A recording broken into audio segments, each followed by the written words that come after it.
Welcome to the Daily Influence, where our mission is to deliver a daily dose of positive influence that can uplift you personally or be shared within your sphere of influence.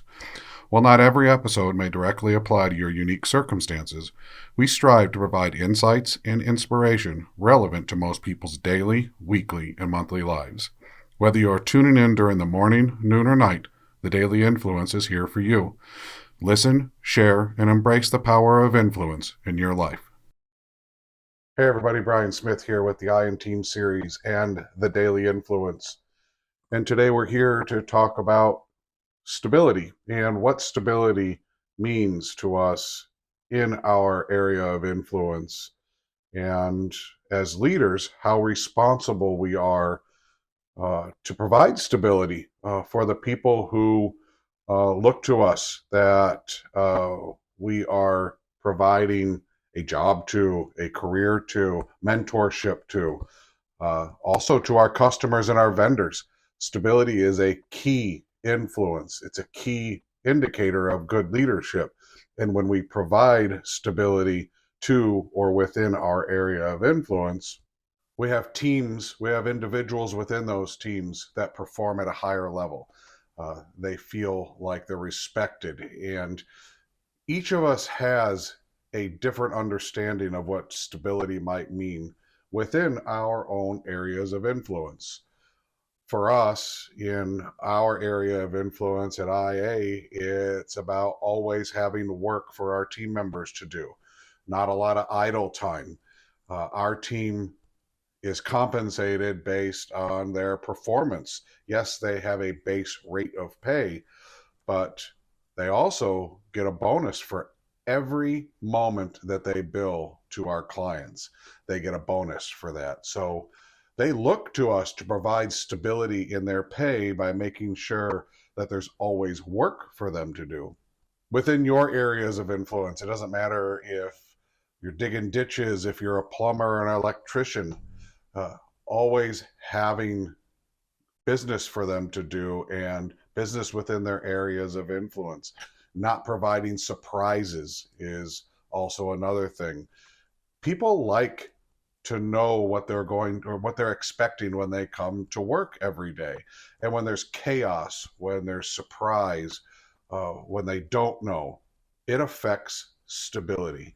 And we all, as humans, have this foundational need for stability. And Abraham Maslow's hierarchy of needs is a great place for leaders to understand what that foundational need is for all humans, because as leaders, as people responsible for other people's livelihoods, for other people's incomes, for uh, their very being sometimes, we have a huge responsibility to understand what will make our teams be and feel stable.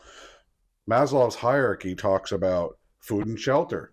That comes from us giving them the work they need, compensating them fairly for the work that they do, appreciating them, and giving them the stability so that they can take care of that food and shelter. There's safety and security. Not only that they can provide that for themselves and for their families within their area of influence that is outside of the workforce, but also at work. Do we create safe work environments? Do you work in a company where safety is an ongoing issue, like in construction? Uh, are you providing for your team everything that they need? All of the information, all of the tools that they can have to feel safe and secure. There's also belonging, friendship, and love. It is okay to be friends at work. It's not required, but part of the overwhelming positive culture we get is that we have a place to go to work where we feel like we belong, where we feel like we are part of something, that we click with those people, even people that we might not have anything in common with, other than the fact that we work within the same area of influence. And if you can create organizations that provide that for your team, regardless of what their outside area of influences might be, then you are creating stability for your teams and stability within your organization. There's also status, self-esteem, and ego. All humans have ego.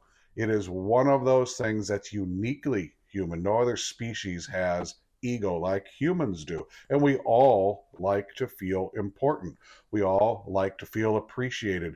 We all like to be appreciated for the work that we do. And for a lot of leaders, it's really hard to do the pat on your back, giving sunshine to people. We're just not built that way. I know for me, it's really difficult for me to affirm people over and over again. And some people require that. It's my responsibility to understand which of our team members that I have influence over that require a little bit more encouragement, a little bit more gratitude from me for what they do for us, so that they don't feel taken advantage of. And when they feel that way, they feel more stable and they feel more comfortable. And when the whole team feels that way, whichever level that they need within their area of influence, when we provide that as a leader, we elevate the stability within our organizations and we make our teams better. And finally, self-actualization and self-fulfillment. Once all of the other four are met, if we're doing that for them, self-fulfillment, self-actualization will come. They can focus on being the best they can be because we are providing for them an environment of stability, and they can self-actualize and they can be their best. And what we keep saying here at the I in Team series is, to be your best for others, you have to first be your best self. And if we are not creating an environment where our team can be their best self within the area of influence we are for them, we are getting the advantage of, then we are failing them as leaders. So give that to your team. Give these four things to your team. Provide stability to your team and allow them to be their best self. And when you do that, they will be their best for you too.